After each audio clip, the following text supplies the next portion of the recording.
Welcome back to Living Well. We're here with Tom Forster at the Branson Imax, and he has an amazing film festival that he wants to share with you. We're honored to be here and be a part of it. Hey, great. Glad to have you again, Shelby. This is our 9th annual Military Film Festival.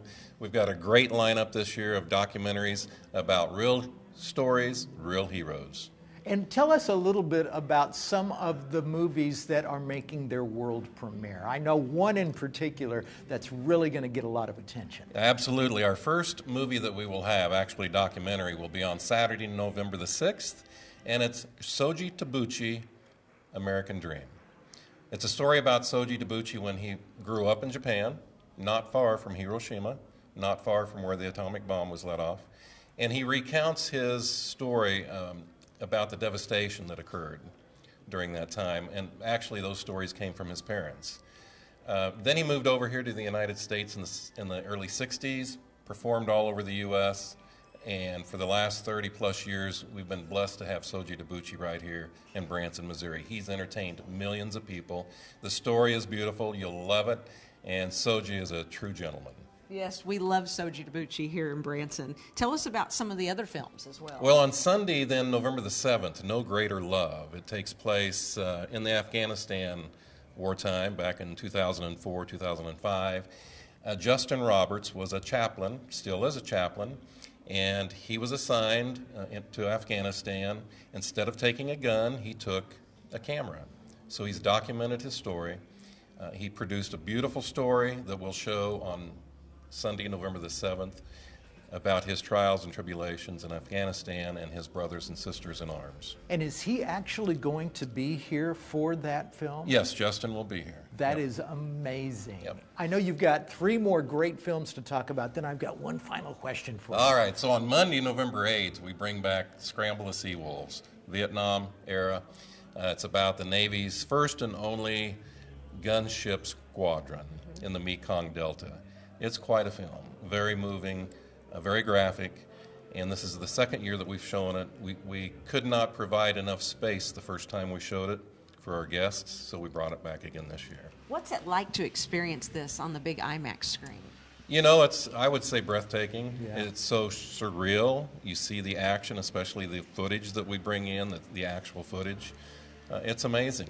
And with that film, we'll have Jeff Arballo is the producer of Scramble the Sea Wolves. He'll be here from California as well. And tell me about the other 2 as well. Then on Tuesday, November 9th, this is kind of an interesting story, Vietnam War Miracle.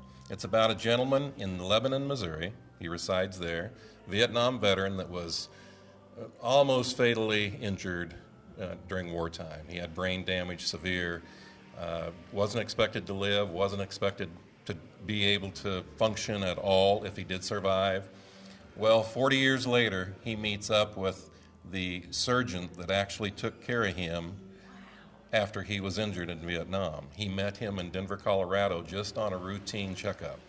So you can imagine where the story goes from there. So they reunited with each other, and they also have reunited with practically the whole battalion. So it's been so emotional. Very Oh my emotional, and it's gosh. true. And here it is. This guy lives his name is Lebanon. Don Mason, and he lives just right up here in Lebanon. He will be here along with the producer of that film as well. And there's one more that you need to tell us about. Okay, so then on Wednesday, November the 10th, American Medevac, produced by a gentleman by the name of Morton Dean.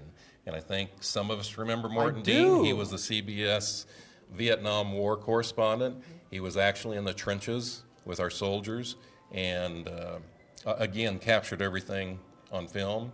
And he's produced another magnificent story called American Medevac. And Mr. Dean will be with us as well. That's so neat that some of the people that are in the film, that have made the film, are going to be here with you. It really is. And Tom, we're almost out of time, but give us a sense of what it's like to see these veterans leave the Branson IMAX Theater after seeing these films and seeing some footage that they were maybe even a part of. Absolutely. And year after year, it's amazing that the same people come back. We've got people from New York, from Texas, from Phoenix that come year after year, every morning to every documentary that we have.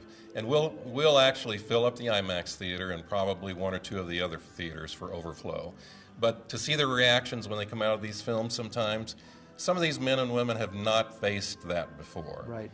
And after their living it with their brothers and sisters right there in the theater. They come out, totally different people. They start to talk about their experiences and share it with their families. That must give you a lot of fulfillment to be able to see Yeah, something it's like very. that. We were very happy to do it. I'm sure you We're are. so glad you've done this for all these years and that so many people can come and experience this. So thanks so much for having us today. We can check it out online as well if we want to find more. BransonImax.com. Okay, that makes it Thank easy you, enough. Tom. Thanks so much. Stay with us. We have more Living Well coming up after the break. The preceding paid commercial program does not reflect the opinions and views of Nexstar Media, Inc., this station, or their employees and affiliates.